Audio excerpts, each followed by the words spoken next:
ఆగుము ఆగుము, నా ఆజ్ఞ లేనిది నీవు లోనికి వెళ్ళరాదు. నన్ను అట్టగించదవా బాలక?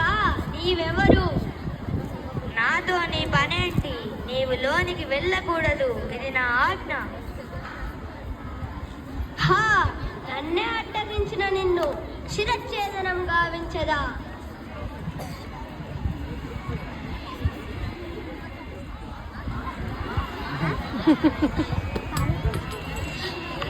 హా బాలుక, అయ్యో నా బాలుక, అయ్యో నా బాలుడు, ముద్దుల బాలుడు స్వామి, నా బిడ్డను రక్షించండి.